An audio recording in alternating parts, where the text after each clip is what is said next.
Ngayong araw, ika-15 ng Agosto, ipinagdiriwang nating mga Katoliko ang pista ng pag-akyat ng Mahal na Birhen sa langit o Assumption sa Ingles at Asunsyon sa Espanyol, na dating kilala bilang pista ng Mahal na Birhen ng Kaluwalhatian. Ito ay nagbibigay pugay hindi lamang sa pag-akyat ng katawan ng Mahal na Birheng Maria sa langit, kundi pati na rin sa kanyang tunay na pagluwalhati sa pamamagitan ng kanyang banal na anak. Ang banal na pangyayaring ito ay higit pa sa simpleng paglisan sa lupa. Ito ang pinakamataas na sandali ng kanyang makalupang kababaang loob at ang kanyang walang hanggang pagdakila bilang reyna at ina ng simbahang Katoliko. Ang pag-akyat sa langit ng Mahal na Birhen ay idineklara na dogma ni Papa Pio XII o ika-12, Pope Pius XII, noong ika-1 ng Nobyembre 1951 sa Apostolikong Konstitusyon Unicentissimus Deus. Magandang araw po sa inyong lahat. Narito po muli ang inyong lingkod, si Dr. Jose Maria Alcacid, na maghahatid na naman sa inyo ng isang episodyo upang pagyamanin ang inyong kaalaman sa doktrina ng Simbahang Katolika. Manatiling nakatutok at subaybayan ang ating pagtatanghal ngayong araw.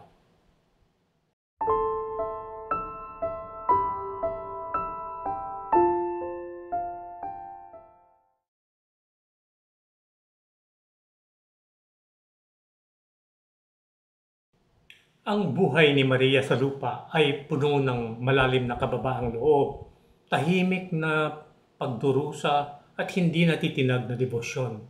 Siya ay nagtiis ng maraming pagsubok, paghihirap, kahihiyan at kalungkutan sa pagiging saksi sa pasyon ng kanyang anak. Gayunpaman sa pag-akyat sa langit, pinarangalan siya ni Kristo sa kanyang katapatan, na niluwalhati siya sa paraang walang katulad sa sangkatauhan. Siya, isang simpleng tao, ay dinala sa langit ng mga anghel, isang natatanging karangalan na nagpapakita ng kanyang natatanging papel sa kasaysayan ng kaligtasan. Mula sa makalupang mundo, siya ay dinala sa mga makalangit na kaitaasan ng paraiso, kung saan siya ngayon ay nakatanaw sa banal na pangitain ng Diyos sa isang paraang hindi maipaliwanag.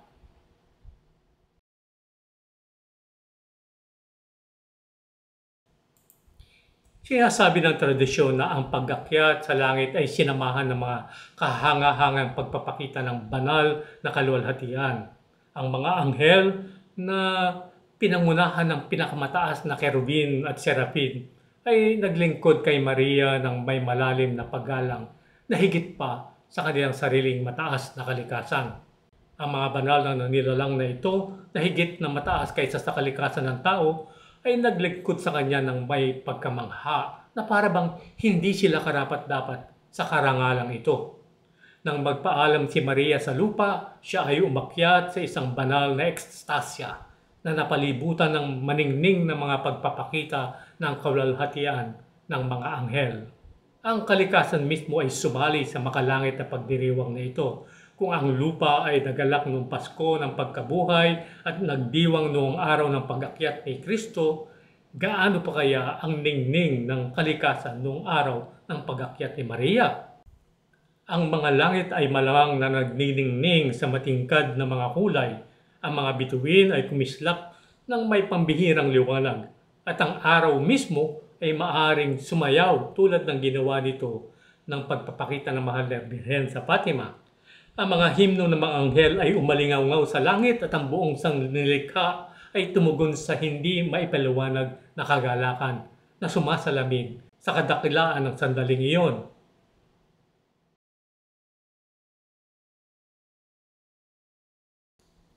Sa banal na sandaling iyon, ang panloob na kabanalan ni Maria ay nagningning ng may banal na kaliwanagan.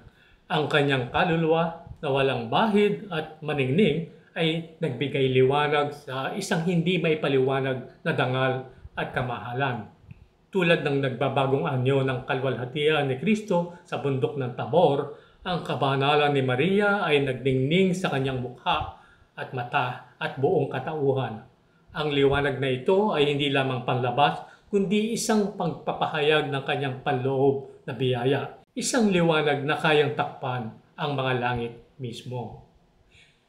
Ngunit kahit sa kanyang kaluwalhatian, si Maria ay nanatiling mapagmahal na ina ng sangkatauhan. Habang siya ay umaakyat, ang kanyang pusong pang-ina ay nag-uumapaw ng awa at habag na nagbigay ng isang mapagmahal na pamamaalam sa kanyang mga anak sa lupa.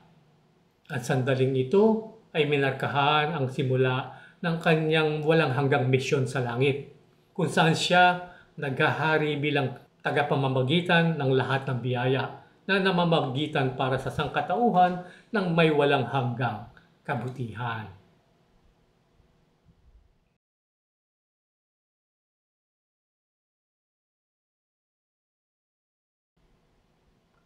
Ang pag-akyat sa langit ay hindi ang katapusan ng kaluwalhatian ni Maria, kundi ang simula nito. Gaya ng sinabi ni San Luis de Montfort, ang kanyang presensya ay laganap sa simbahan. Hindi mabilang ang mga simbahan na nagdadala ng kanyang pangalan at bawat altar na inialay sa kanya ay patunay ng kanyang pangkalahatang pagkaina. Walang kaluluwang naligtas ng hindi dumaan sa kanyang pamamagitan at walang biyayang ipinagkaloob maliban sa kanyang tulong at pamamagitan. Ang kanyang kaluwalhatian ay patuloy na lumalawak sa paglipas ng mga panahon na lalong nagniningning habang ang kasaysayan ay tumutungo sa kanyang katuparan. Sinabi ni Santa Teresita ng Batang si Jesus na gugugulin niya ang kanyang langit sa paggawa ng kabutihan sa lupa. Kung totoo ito para sa maliit na bulaklak, gaano pa kaya ito para kay Maria, ang reyna ng langit? Ang kanyang pag-akyat ay nagpasimula ng isang panahon ng walang tigil na pamamagitan na gumagabay sa mga kaluluwa tungo sa kanyang anak at nagbibigay sa mundo ng banal na biyaya.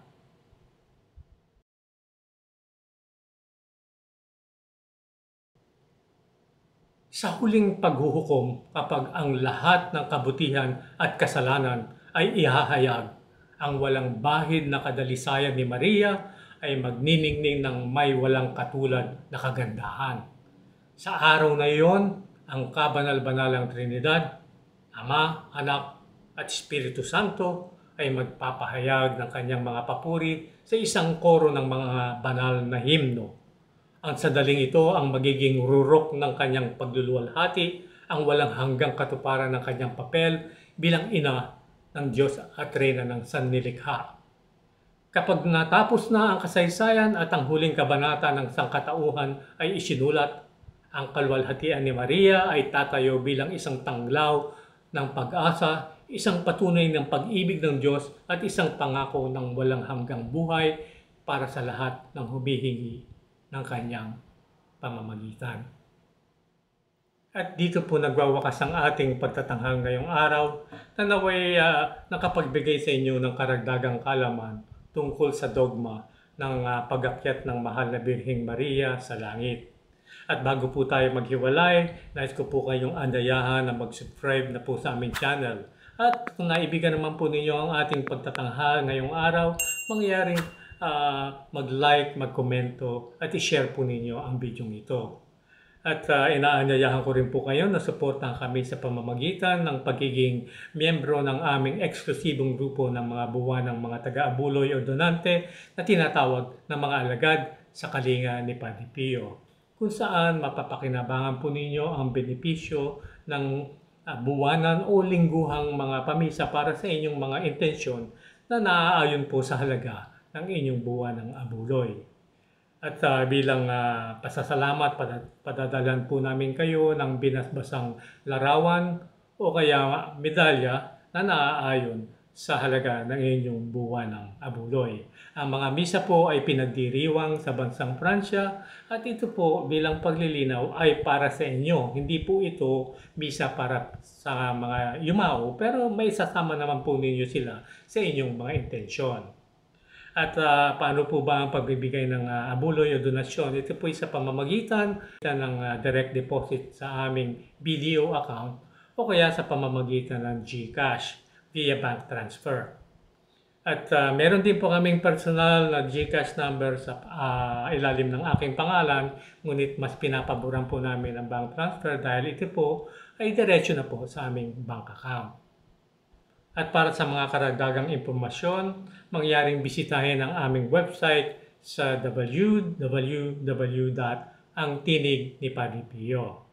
At kung meron kayong mga tanong o nais na paglilinaw, maaari niyo rin kaming marating sa pamamagitan ng pag-email sa amin sa angtinignipadipio@gmail.com. At hanggang dito na lang po tayo. Maraming salamat po sa inyong pagtangkilik at panonood. At syempre, hindi ko maaaring kalimutan na pasalamatan ang aming mga tapat na mga alagad sa kalinga ni Padre Pio na patuloy pong sumusuporta sa amin. Bahala na po ang Panginoong Diyos na gantihan ang inyong kagandahang loob. Hanggang sa mamuli nating pagkikita, naway pagpalain kayong lahat ng ating Panginoong Diyos. In nome del Padre, del Figliolo e dello Spirito Santo, e così sia. Sia lodato Gesù e Maria, e